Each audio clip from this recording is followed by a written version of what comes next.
And just like that, it passed like a whisper. After 3 years of wrangling, after 3 years of back and forth, political maneuvering, this kind of arm wrestle going on between the Prime Minister of the UK, Boris Johnson, and not just the Prime Minister of the UK, Boris Johnson, also Theresa May. Both of them were trying to get Brexit accomplished. By the time, however, they got to Boris Johnson, it hit a fever pitch with Boris Johnson baiting Labour. Whatever you want to say about Johnson, he behaved masterfully in trying to get his political objective accomplished. I'm the guy that's going to get Brexit done. I'm the guy that's going to get Brexit done. And as Labour weakened on this notion of fulfilling the obligations of the referendum, something I would argue you are philosophically obligated to do if you are in a political democratic system. Constitutional monarchy, fair enough, but a democratic system, how can you not honor the referendum? We, in these various countries, pride ourselves as democratic countries. Now, yes, there are all sorts of faults and failings, and there are all sorts of breakdowns in the system itself. And when you get to this notion of international law, I've argued international law does not exist. But at the very least, the country pride themselves on the ability for the population to change the political scenario. Meaning, ultimately, the strength, you could say the legitimacy. Look, all of these governments are not endowed by God. They're endowed by the population itself who are voting to put the various people in office. That is supposedly true here. That is supposedly true in the UK. So yes, you have a representative government. But understand, under that is you're representing somebody. When you go beyond the representation and you say, let's have a vote in regards to what do you want to do? And the public say, for whatever reason, they say, we want to do this. And you find yourself slowly backing away from the position that the public chose. That's a problematic position. That's all I'm saying. You can't ignore the will of the public in a referendum of that magnitude. I would say you can't ignore it in general. But in this very specific case, whatever you want to think of Bojo, yes, he was helped by Labour's, you could say, weakness in the face of the Brexit referendum and his position that Boris Johnson took, in the sense that I'm the guy that's going to deliver Brexit, where Labour gives this position of we may deliver Brexit, we may not. But most likely, really, honestly, the people who are in charge don't want to actually do it. He played his hand well. Bait Labour. I'm going to deliver Brexit in, 30 days or less.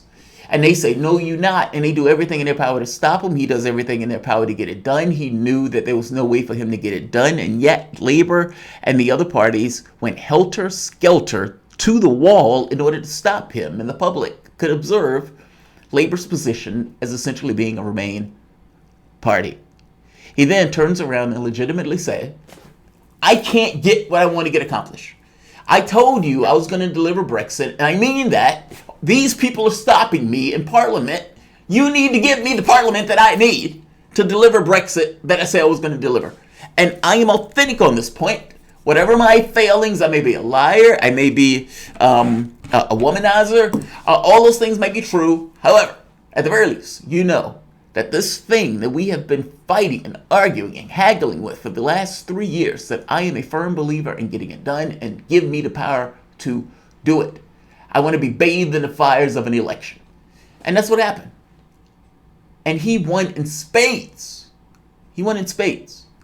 Because many of the Labour voters in those various, as they call them, heartlands here in the United States, could not bring themselves to supporting a party that, for the most part, ignored the will of the public.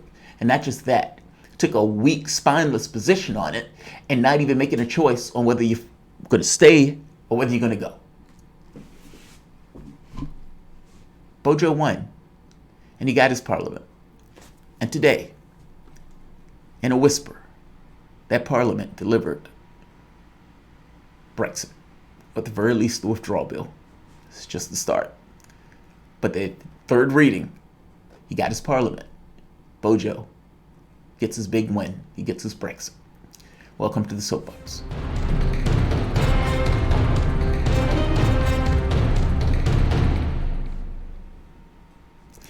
My name is Jamarl Thomas. This is the Progressive Soapbox. Guys, if you dig this content, please like, share, subscribe. You can always support PayPal, Patreon. This content is brought to you by you, so even $1 helps.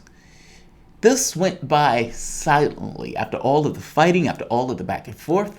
I kept saying that the election itself was a referendum. Do you want Brexit? Bojo is the guy that's going to give it to you. Do you want to stay and ignore the referendum? Well, Lib Dems are the guys that's going to give it to you in the SNP. Or do you want some weak, middle-of-the-road position that's neither stay nor go, but most likely, de facto, if you're being honest, 3 a.m. between many of the people on the front bench and their gods, they don't want to go anywhere. So you can't trust them to do it. It's a weak position. It's a position that got eaten away over the course of the election period. And they put him, Corbyn, in a position, I'm not going to say they put him in it, Corbyn assumed a position based on the pressure that he was getting from various factions of the party that hated his guts, where he took this albatross into an election where he got dragged kicking and screaming to the woodshed. He full well understood what was going to take place. And that is indeed what took place, his worst fears. It is painful to watch this. It's painful to watch this. Because it's a broken Corbyn. Meaning everything that takes place after that election is taking place with a Corbyn that has been judged by the public and is found wanting. Whether it's the position, and I would argue it's not his political positions. I would argue this election was entirely and primarily about Brexit and Labour's weakness in dealing with that very specific issue. Bojo gets his win. Quietly, he gets his win.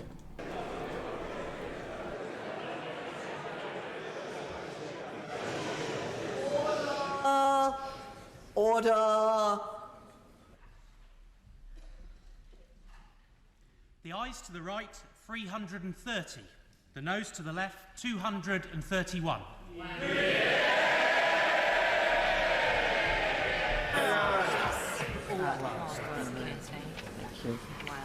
The ayes to the right, 330.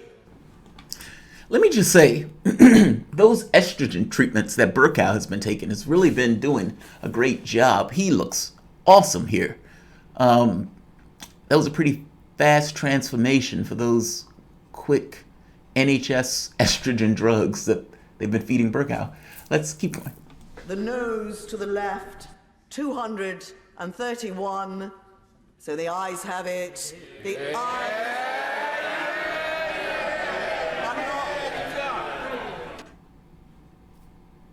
And like that, Boris gets his Brexit. Boris gets his Brexit. Whatever that means. Ultimately, it means a few things, actually. I would make the case that it means that Northern Ireland would eventually reunify with Ireland. If you're going to put them in a regulatory orbit of the European Union with no point of being able to discharge itself in real terms, then at some point they're just going to come to the conclusion, why are we pretending? Why are we pretending? That's something that Bojo was willing to do, put a border down the Irish Sea. This is going to go to the House of Lords. This is going to go to the House of Lords. Now, the House of Lords was warned, don't fuck around with this. And I got to be honest, I have a hard time seeing how they can. Ultimately, despite the House of Lords or Bojo not necessarily having a majority in the House of Lords, the public overwhelmingly, in terms going back to like the 1930s, gave Labour a smashing defeat. And that defeat primarily was based on Brexit. Stop fucking around, get Brexit done. And they gave them the numbers to do it. Now, if the House of Lords turn around and say, we don't like this, and send that back, that's going to be somewhat problematic. The House of Lords is somewhat dicey anyway. That's a whole nother show.